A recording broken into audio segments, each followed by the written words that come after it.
మెచ్చిన నచ్చిన నాయకుడు. తుంగతుర్తి నియోజకవర్గంలో అన్ని వేళలో ఇక్కడున్న ప్రజానికానికి అన్ని రకాలుగా అందుబాటులో ఉన్న వ్యక్తి అయిన తుంగతుర్తి శాసనసభ్యులైన మందుల సామ్యాల్ గారితో ఉన్నాము. ప్రస్తుతం తుంగతుర్తి నియోజకవర్గంలో అనేక రకాల కాంగ్రెస్ పార్టీ ఇచ్చిన గ్యారెంటీల గురించి అడిగి తెలుసుకునే ప్రయత్నం చేద్దాం. సార్ నమస్తే అండి, వెల్కమ్ టు ఏటీవీ. ఏటీవీకి సార్, మా ఏటీవీ తరపున మీ యొక్క తుంగతుర్తి నియోజకవర్గ పరిధిల తరపున మీరు శాసనసభ్యులు ఎన్నికైనందుకు మీకు మొదటగా శుభాకాంక్షలు తెలియజేస్తున్నాము. ఏటీవీకి నా తరపున, నా తుంగతుర్తి ప్రజల తరపున నూతన సంవత్సరం మరియు సంక్రాంతి శుభాకాంక్షలు తెలియజేస్తా ఉన్నాను. ఈ టీవీ మీడియా అనేది ప్రజల కోసం జీవించాల్సిన అవసరం ఉంటుంది. మీ శక్తి కొల మీరు ప్రయత్నం చేస్తామని మిమ్మల్ని కూడా అభినందిస్తా ఉన్నాను. నేను పోయిన నెల 28వ తారీఖు నాడు గౌరవ ముఖ్యమంత్రి వర్యులు రేవంత్ రెడ్డి గారు వారి ఆదేశానుసారం సోనియా గాంధీ గారు సెప్టెంబర్ 17 తారీఖు నాడు హైదరాబాద్ బహిరంగ సభలో జరిగిన ఆ సభలో 6 గ్యారెంటీలు ప్రకటించడం జరిగింది తెలంగాణ ప్రజల కోసం. ఆ గ్యారెంటీలు ఎందుకు ప్రకటించాల్సి వచ్చిందంటే, నేను ఇచ్చిన తెలంగాణ ఎక్కడ బాయే, తెలంగాణలో ఉన్న ప్రభుత్వం తెలంగాణ ప్రజానీకాన్ని లూటి చేసింది, దోసుక తిన్నారు, అరాచకం చేస్తూ ఉన్నారు. కనుక ఆశించి ప్రత్యేక తెలంగాణ ఇస్తే వీళ్ళు చేసిన విపరీతమైన దోపిడీకి శరమగీతం పాడాలని సోనియా గాంధీ గారు తెలంగాణ ప్రజానీకానికి 6 గ్యారెంటీలు ప్రకటించడం జరిగింది. మొదటి గ్యారెంటీ, మహాలక్ష్మి పేరు మీద మహిళలకు ఉచిత బస్సు ప్రయాణ సౌకర్యం కల్పించడం జరిగింది. ఇలా దాదాపు 6 కోట్ల మంది ప్రజానికం, మహిళా సోదరిమణులు ఈ బస్సు సౌకర్యాన్ని పొంది చాలా సంతోషపడతా ఉన్నారు. మహిళలను ఇంతకుముందు గత ప్రభుత్వాలు పలకరించిన పాపాన పోలే, మా కోసం మాట్లాడిన దిక్కులేదు. కానీ ఈనాడు కాంగ్రెస్ ప్రభుత్వం సోనియా గాంధీ ఇచ్చిన ఆ గ్యారంటీని తప్పకుండా గ్యారంటీ చేసి ఇలా మాకు ఈ సౌకర్యం కల్పించేందుకు వాళ్ళు కూడా చాలా సంతోషంగా ఉన్నారు. అన్ని గ్యారంటీలు కూడా ప్రజలకు ఇంటి దగ్గర పోతూ ఉంది. అందుకే దాని పేరు కూడా ప్రజాపాలన అని నామకరణం చేయడం జరిగింది. ఆ నామకరణలే ఇవాళ తెలంగాణ ప్రజానికం తెలంగాణ ప్రత్యేక రాష్ట్రంగా ఏర్పడ్డ నాడు కంటే 3 తారీఖు నాడు కాంగ్రెస్ పార్టీ గెలిచినందుకు తెలంగాణ ప్రజానికం మొత్తం పండుగలు చేసుకున్నారు. ఈ నియంతృత్వ పాలన పోయింది, ఈ దోపిడి పోయింది, ఈ ఇసుక మాఫియాలు పోయినరు, ఈ భూమాఫియాలు పోయినరు. కనుక కింది నుంచి మీ దాకా దాచుకొని ప్రజలు లూటి చేయడం జరిగింది. అందుకోసమనే ఈ 6 గ్యారెంటీలు 2 లక్షల రైతులకు రుణమాఫీ, రైతు భరోసా, పెన్షన్లు, 200 యూనిట్ల వరకు ఉచిత కరెంటు, ఇందిరమ్మ ఇండ్లు, ఉద్యమకారులకు 250 గజాలు ఇచ్చి ఇండ్లు కట్టించే కార్యక్రమం.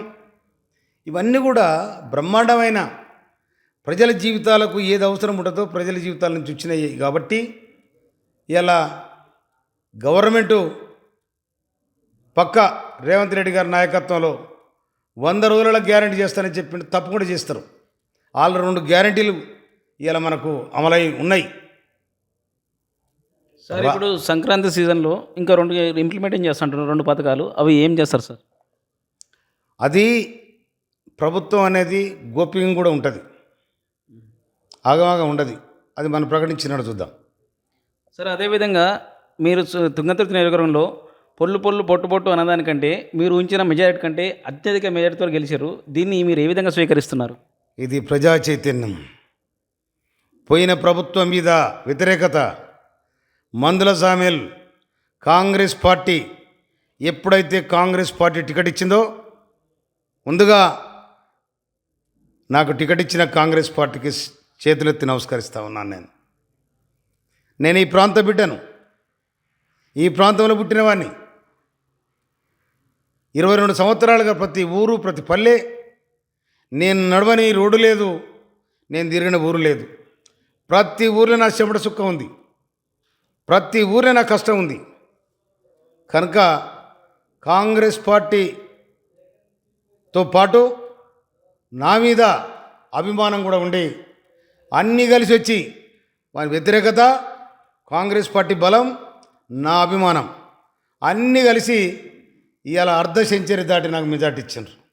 అందుకే తుంగతుర్తి ప్రజానికానికి నేను శిరస్సు ఉంచి నమస్కరిస్తూ ఉన్నాను. దీన్ని ఆస్వాదించిన గౌరవ ముఖ్యమంత్రి వర్యుడు రేవంత్ రెడ్డి గారు నిండు శాసనసభలో 50,000 నగదు లేని మందుల సామ్యాలు 52,000 మెజార్టీతో గెలిచి అసెంబ్లీలో అడుగుపెట్టించింది కాంగ్రెస్ పార్టీ అని నా కోసం మాట్లాడినందుకు నేను చాలా గర్వపడుతున్నా. వారికి అభినందన తెలియజేస్తూ ఉన్నాను. నేను సార్, ఈ మాలిపురం విలేజ్లో దళిత బంధువులు అనేక రకాల ఇబ్బందులు నేను ఇక్కడ కంప్లైంట్ చేస్తున్నారు మీ దగ్గరకు చాలా వరకు. సార్, అందులో దాన్ని ఏ విధంగా మీరు చర్యలు తీసుకుంటారు దానిపై? దళిత బంధును ఆగం చేసినారు, పేదలను ఇట్లా మనుగొట్టినారు, బ్రోకర్లు జమ అయినరు. దాని ప్రకారమే నిన్న ఎంఆర్ఓకు నేను చెప్పడం జరిగింది. దళిత బంధు బాధితుల ఫిర్యాదుల బాక్స్ అనేది ఒకటి పెట్టండి. ఆ బాక్సులో అన్నీ వేసిపోతారు. ఎన్ని ఫిర్యాదులు ఏ విధంగా వస్తాయో అప్పుడు చూసిన తర్వాత దాని మీద చర్య తీసుకుంటామని కూడా చెప్పడం జరిగింది. సార్, ఇప్పుడు ఇందిరమ్మ ఇల్లు అని పెడతారు కదా సార్, చాలా వరకు ఇక్కడ కేసీఆర్ గవర్నమెంట్లో రేషన్ కార్డులు అనేది ఎవరికి రాలేదు. ఇప్పుడు టీఆర్ఎస్ ప్రభుత్వం, మన కాంగ్రెస్ ప్రభుత్వం రాగానే రేషన్ కార్డులు ఇస్తారని చెప్పారు. అంటే రేషన్ కార్డు ఉన్న వాళ్ళకే ఇందిరమ్మ ఇల్లు ఇస్తారా, లేకపోతే మామూలుగా ఆధార్ కార్డులు ఉండి ఇల్లు లేని వాళ్ళ ప్రజలందరికీ రేషన్ ఇల్లు ఇస్తారు? కూడా డిజిటలైజ్ అవుతుంది, కంప్యూటరైజ్ అవుతుంది. అయిన తర్వాత 6 గ్యారంటీలల్లో ఇవన్నీ విశ్లేషించిన తర్వాత దేనికి మనం అమలు చేయాలి, ముందుగా ప్రయారిటీ ప్రకారం అది అమలు చేస్తాం. సార్, అదేవిధంగా మన నియోజకవర్గంలో ఇసుక మాఫీ అనేది మొన్నటిదాకా నడిచిందన్నారు. ఇప్పటివరకు ఇప్పుడు అది మన గవర్నమెంట్ చేతికి వచ్చిందా, లేకపోతే ఇంకా దళారుల చేతుల్లో ఉందా? ఆల్రెడీ గవర్నమెంట్ చేతికి వచ్చి అది ప్రజల చేతికి పోయింది అప్పుడే. ఇలా బికెట్లకు ఏదో వచ్చిరట, వస్తే జనం ఎంటబడితే ఉరికిన వాళ్ళ కార్లు వేసుకొని. ఎట్టి పరిస్థితుల్లో నేను దాన్ని, నా నినాదమే ఇసుకను బంద్ చేపిస్తానని చెప్పిన, నేను దానికోసం కట్టుబడి ఉంటాను. సార్, అదేవిధంగా మీరు తుంగతుర్తి నియోజకవర్గ ప్రజలకి ఎలాంటి ముఖ్యంగా మీరు తుంగతుర్తి నియోజకవర్గం చేయవలసిన ముఖ్యమైన పనులు ఏమున్నాయి? తొందరగా ఇప్పుడు రోడ్ల కార్యక్రమం చేస్తా ఉన్నాను నేను. చిన్న పనులు. ఒక మాట, వెంపట్ల 40 ఏళ్ళుగా ఎస్సీల ఇళ్ళపై హైటెన్షన్ వైర్ పోతుంది. వాళ్ళు ఇల్లు కట్టుకోవాలంటే కూడా చాలా ఇబ్బంది, భయంగా బతికారు. కానీ నేను మొన్న పోయి ఎస్సీ గారికి ఫోన్ చేసి, ఎలక్ట్రిసిటీ విద్యుత్ శాఖ ఎస్సీ గారికి ఫోన్ చేసి అది తీపించడం జరిగింది. వాళ్ళు ఎంతో సంతోషపడ్డారు. జాజిరెడ్డి గూడెంలో రోడ్ సైడ్లో 8 ఎకరాల భూమి దళితుల మునిగిపోయింది బురదల. కానీ అంతా సాఫ్ చేసి అలా వాళ్ళకు చేతికి ఇచ్చడం జరిగింది. కనుక ఇలాంటి పనులు చాలా చేస్తాను నేను. మొదటి ప్రయారిటీ రోడ్లకు ఇద్దామనుకొని నేను అనుకున్న, తర్వాత విద్య, ఇవన్నీ కూడా ఒక్కొక్కటి ముందు పోవాలని కూడా నేను అనుకుంటున్నాను. సార్, తుంగతుర్తి నియోజకవర్గంలో అనేక రకాల సంక్షేమ పథకాలు అయితే 6 గ్యారెంటీలు అయితే ఉన్నాయి కదా, ఇవి నిష్పక్షపాతంగా అన్ని రకాల ప్రజలకి అందుబాటులో ఉంటాయా, లేకపోతే బీఆర్ఎస్ ప్రభుత్వంలో చేసినట్టుగా కొన్ని రకాల అవినీతి ఏమన్నా అవకతవకలు జరిగే అవకాశం ఉందా? ఎట్టి పరిస్థితులలో అది జరగదు. ఇక్కడ నా పార్టీ వాడు నీ పార్టీ వాడు లేదు. ప్రభుత్వం, మన రేవంత్ రెడ్డి గారు ఈ రాష్ట్రానికి ముఖ్యమంత్రి, నేను ఈ నియోజకవర్గానికి ఎమ్మెల్యే. ఓటు వేసినోనికి ఎమ్మెల్యేనే, ఓటు వేయనోనికి ఎమ్మెల్యేనే. అవునా? నిరుపేదలైన వాళ్ళందరూ కూడా అవకాశం దక్కే కార్యక్రమం చేస్తాను నేను. ఆలీలనే తేడా లేదు. ఎందుకంటే రాజకీయాల్లో ఓటమి గెలుపు సహజం. జనం ఓట్లు వేస్తారు, మర్చిపోతారు. అటువంటిప్పుడు జనాన్ని గుర్తుపెట్టుకునే నాయకుడు. నేను తప్పకుండా వాళ్ళని గుర్తుపెట్టుకుంటా. వాళ్ళను ప్రభుత్వం ఇచ్చిన ఆదేశం ప్రకారం ఏ రూల్స్ అండ్ రెగ్యులేషన్స్ ఇస్తో దాని ప్రకారం నేను తప్పకుండా అందరికీ సాయం చేస్తాను నేను. అట్లేం లేదు. సార్ తుంగతుర్తి నియోజకవర్గంలో ఏమన్నా తాగునీటి సమస్యలు ఇంకెక్కడ ఉన్నాయండి ఇప్పటివరకు? మిషన్ భగీరథ కొన్ని దిక్కుల ప్రాబ్లం అయింది, అది కూడా క్లియర్ చేస్తాను. ఉద్యమకారులపై పెట్టిన అనేక రకాల కేసులలో మీరు జైలుకు పోయిన వ్యక్తి. తెలంగాణ ఉద్యమంలో తెలంగాణ ఉద్యమకారులందరి మీద పెట్టిన కేసులు ఎత్తేస్తారని చెప్పారు కదా, అవి ఎంతవరకు అమలైనాయి అంటారు? నేను ఉద్యమం 18 సార్లు నేను పోలీస్ స్టేషన్లో పోయినా. 2 దిక్కులేమో కేసు అయినట్టుంది, అవి కూడా తీసేసిండ్రు. 18 సార్లు పోలీస్ స్టేషన్ పోయినా. ఈ రచ్చబండ కానీ రకరకాల దాంట్లో బండి ఎవరు చేసిండ్రు, ఇన్ని కూడా చేసినా కూడా నా మీద బలమైన కేసు కూడా ఎక్కడ కాలే. ఇక నేను ఎన్నెన్నో కేసులు ఉన్నాయని ఎన్నడూ ఎవరు మాట్లాడారు, ఆయన్ని పట్టించుకోవాల్సుకోలే. ప్రభుత్వం వచ్చినాక అన్నీ తీసేసింది. నా మీద కూడా ఏం కేసులు లేవు. అంటే ఉద్యమకారుల పెట్టిన మీద ఉన్న కేసులు మొత్తం అన్ని మాఫీ చేశారు. ఇంకోటి మాట, కాంగ్రెస్ పార్టీ ఇలా 10 ఏళ్ళుగా 14 ఏళ్ళు తనతో ఉద్యమం నడిపిన తెలంగాణ ఉద్యమకారులను గత ప్రభుత్వం గుర్తించలేదు. వాళ్ళు సచ్చినా, వాళ్ళు బతికినా వాళ్ళ కుటుంబాన్ని కూడా కాని దిక్కులేదు. కానీ ఈనాడు గౌరవ ముఖ్యమంత్రి వర్యులు రేవంత్ రెడ్డి గారు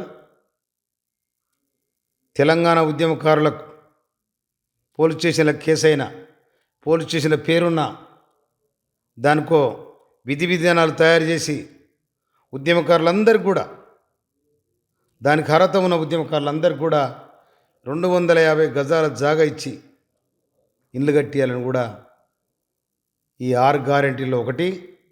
అది రేవంత్ రెడ్డి గారి సంకల్పం, మన ముఖ్యమంత్రి గారి సంకల్పం. అది కాంగ్రెస్ పార్టీ ఇలా ఉద్యమకారులకు గుర్తించిన విధానం. అంత గొప్ప విధానం వాళ్ళు చేయలేకపోయింది. అందుకని ప్రభుత్వం, ప్రజలు తిరుగుబాటు చేసి, తిరుగుబాటులో ఉన్న పామోదులు మాయ అనుకున్నారు, చాలా మాయ అనుకున్నారు. కానీ ప్రగతి భవన్ మీది కాదు, అది ప్రజాస్వామ్యాన్ని, ప్రజలది. ఎప్పుడో ఒకనాడు పోవాల్సి వచ్చిందని రావాలని అనుకోవాలి ఎవడైనా, కానీ అనుకోకుండా వెళ్ళిపోయినారు. దట్ ఈజ్ రాజ్యాంగం, దట్ ఈజ్ కాన్స్టిట్యూషన్. ఆ కాన్స్టిట్యూషన్కు అంత బలం ఉంది, రాజ్యాంగానికి అంత బలం ఉంది. మనిషికి మాట్లాడే హక్కు ఇవ్వలేదు, మనిషికి జీవించే హక్కు ఇవ్వలేదు. అందుకే ఇవాళ ప్రజారాజ్యం వచ్చింది కాబట్టి ఇవాళ కేసీఆర్ ఉన్న ప్రగతి భవన్, లాల్ బహదూర్ స్టేడియంలో గౌరవ ముఖ్యమంత్రి వర్యులు రేవంత్ రెడ్డి గారు ప్రమాణ స్వీకారం చేస్తుంటే ప్రగతి భవనం ముందున్న గేట్లు అయ్యంతలయ్యే నడిచి వెళ్ళిపోయినాయి. అవి వెళ్ళిపోతే జనం లోపలికి వెళ్ళిపోయారు. అది కాంగ్రెస్ పార్టీ, అది ప్రజాస్వామ్యానికి ఇచ్చిన విలువ, ప్రజలు కోరుకున్న ప్రజాస్వామ్యం అది. అందుకోసమనే రేవంత్ రెడ్డి గారి నాయకత్వంలో బ్రహ్మాండమైన ప్రగతిని సాధించి ఇవాళ రేవంత్ రెడ్డి గారు ఒక మాట చెప్పారు, ఉద్యోగస్తులు ఎవరైనా, ప్రభుత్వ ఉద్యోగస్తులు ఎవరైనా అటెండర్ని మొదలుపెట్టుకుంటే ఐఏఎస్ ఆఫీసర్ దాకా మీరు ఎక్కడుంటారో మీ పిల్లలు అక్కనే చదవాలి, ప్రభుత్వ స్కూళ్ళలో చదవాలని చెప్పిండ్రు. అదేవిధంగా ప్రతి గ్రామ పంచాయతీకి పాఠశాల ఉండాలని చెప్పిండు. ప్రైవేటు యూనివర్సిటీలో కేసీఆర్, మాజీ ముఖ్యమంత్రి కేసీఆర్ గారు ముఖ్యమంత్రి ఉన్ననాడు రకరకాల ప్రలోభాలు చేసుకొని యూనివర్సిటీలకు, అడ్రస్ లేని కాలేజీలకు యూనివర్సిటీని నామకరణం చేసి ఆర్డర్స్ ఇచ్చారు. ఆ యూనివర్సిటీలలో రిజర్వేషన్ లేకుండా చేశారు. కానీ అలా గౌరవ ముఖ్యమంత్రి రేవంత్ రెడ్డి గారు ఏం చెప్పినారు, ఖచ్చితంగా ఎస్సీ ఎస్టీ బీసీ ఏ విధంగా రిజర్వేషన్ ఉండాలో ఆ విధంగా ఉండాలి, లేని పక్షంలోనే ప్రత్యేక చట్టం చేసి కూడా చేస్తానని చెప్పిండు. ఇంకోటి, ఇలా మెగా డిఎస్సి చేస్తానని ప్రకటించిన ఘనత ఒక్క రేవంత్ రెడ్డి గారికి, తెలంగాణ కాంగ్రెస్ ప్రభుత్వానికి దక్కింది. అది తప్పకుండా 7,000 పోస్టులు వేస్తారని కూడా చెప్పడం జరిగింది. అది సాధ్యమైంది. అది ప్రజలకు విద్యను అందించే ఒక గొప్ప అవకాశం కూడా నేను భావిస్తా ఉన్నాను. అట్లా సార్, కేసీఆర్ గారికి మీకు చాలా దగ్గర అన్నదమ్ములు లెక్క ఉన్నారు. మీరు మరి ఇన్ని రోజులు అంతా కేసీఆర్ గారు మిమ్మల్ని ఎందుకు గుర్తించలేదంటున్నారు? నేను ఇప్పుడు వాళ్ళని గుర్తిస్తలేను. అప్పుడు నన్ను గుర్తించబోతే ఇప్పుడు నేను గుర్తిస్తలేను. అంతే కదా. అప్పుడు నన్ను గుర్తిస్తలేదు, ఇప్పుడు నేను గుర్తిస్తలేదు, అయిపోయాయి బదులు అంతే కదా. సార్ ఓకే అండి, థ్యాంక్ యూ. చూసిన మరిన్ని అప్డేట్స్ కోసం ఏఐటీ. Thank you.